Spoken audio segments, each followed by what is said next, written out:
my name is Jean Claude Bourrut Lacouture, and I was the assistant director to Linda Simpkins for two period of times from 1990 to 96, and again from 2009 to 2013. You're a returner. You came back. I came back because the place is just magic.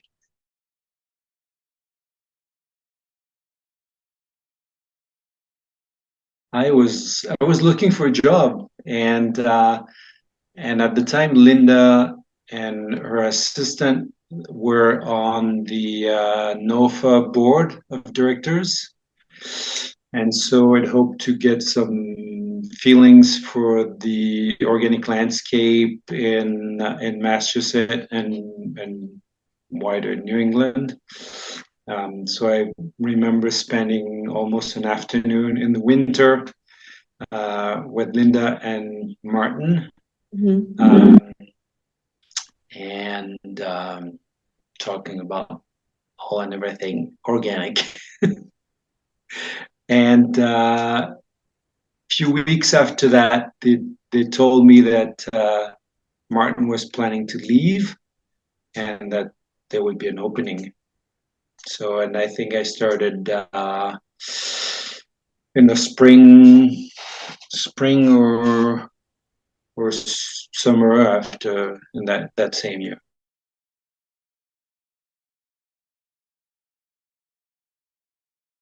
Yeah, it was tremendous. So when I arrived, there were only two staff, Linda and the assistant. So Linda and Martin, Linda and I after that. And when I came back, it had, I think even before when I was there during my first stint, I think that's when we had a caretaker, and we also had another person part-time, maybe not year-round. But when I came back the second time, and Trish was here, it was a while back, so I don't remember all the names, but there were, the first gnome had started. There were a lot of staff back then.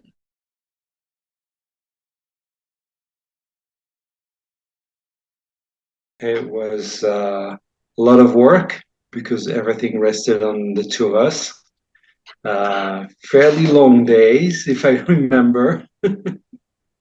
Sometimes meetings also after the day's work. But I also, one of my fondest memories, whether it was during the first part or the second time I was there were those meals. We had tremendous meals together with volunteers. People were coming through, homeschoolers. Also, there were homeschooling families. We always had, fairly big tables. It was rare there was only the two of us at lunch. So that also helped build that sense of community. And then in the summer, with all the folks that were hired to supervise the different summer programs, that was always, everybody would take turn to cook, and yeah, it was a special time. Always been a special time.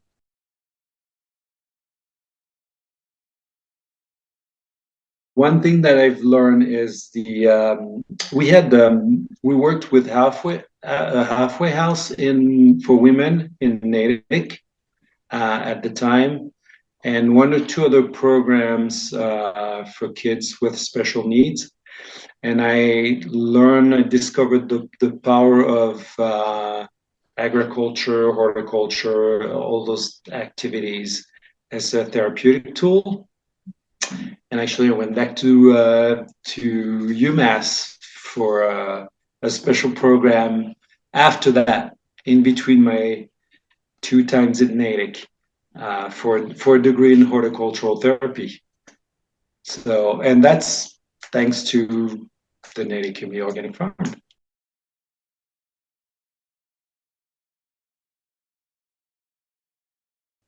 I discovered beekeeping at the farm because when I arrived, Linda told me the hives are there. Martin was taking care of them, and I don't touch them, so they're yours. And I knew nothing at the time, so I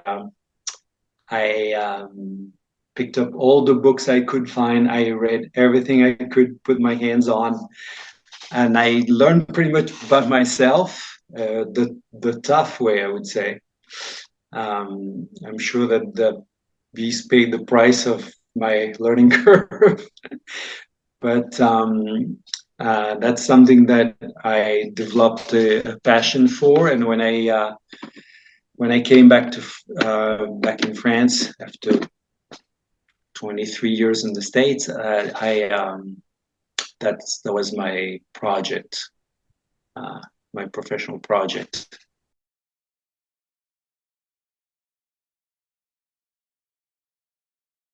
Well, in farming, there's the cycle of the seasons, and there was always um, an event for every season. You know, Spring Fest, Fall Fest, uh, the Maple Syrup Festival. I don't know if they're still named like this, or Pancake Day. You know, so those.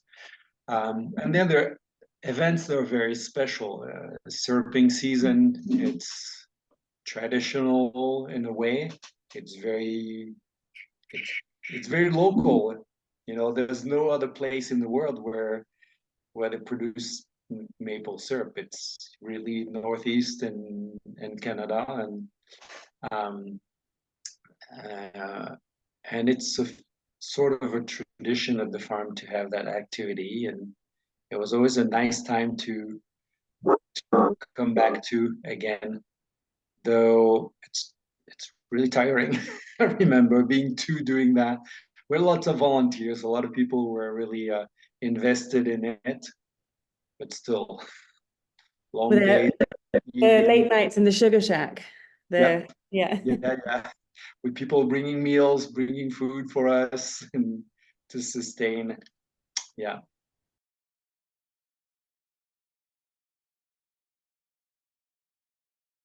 How long was the season the maple sugaring season when you were like, do you remember how long the season used to be or? Anywhere from 3 to 5 weeks. Yeah. Yeah. And So I is it still remember we depended on would, the spire? Like when you tapped it, you had a certain yeah, time. Yeah. yeah. Yeah. I remember for years and years, we would often, I mean, the tapping would always fall on February the 19th for Okay. some reason. I don't know when, with the climate change, if that has moved up or down, but not every year, but very often it was February 19th. And I remember that date because it's my ex-wife's birthday. So it would be on her birthday. I would have to go and tap instead of celebrating.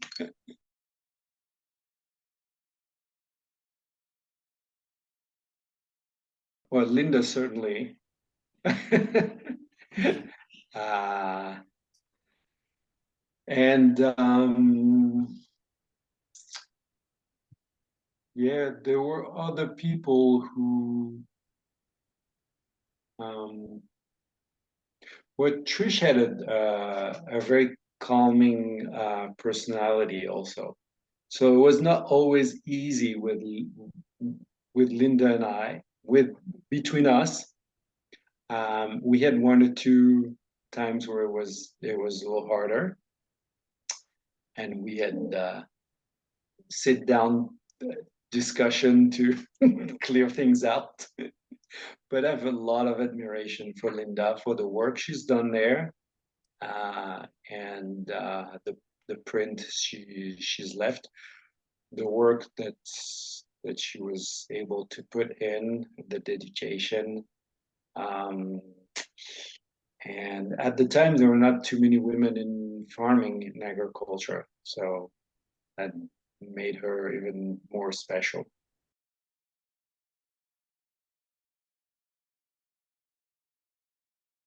You know, in the suburbs, I think it's preserving a piece of nature, a piece of working land. It's also the service that the environmental service that we provide, that you provide, it's still mine. Yeah.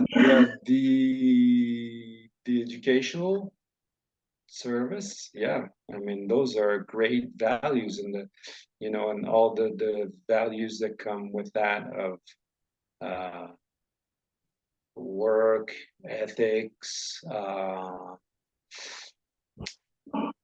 value in the environment that surround us, protecting it, all those messages that we pass on to each generation of young farmers, forest gnomes, and participants, visitors.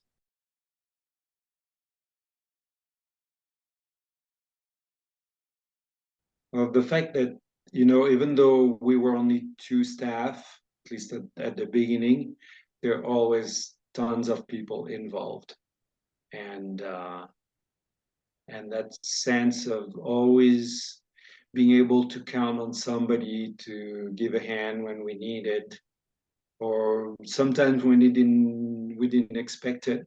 We're like, oh, we're in the bind, and it's just like something, a force somewhere would hear us and send us somebody out of the blue, and yeah, those things happen. That's why it's a magical place, because there are vibes, there are, yeah, I don't know, all kinds of things in behind that.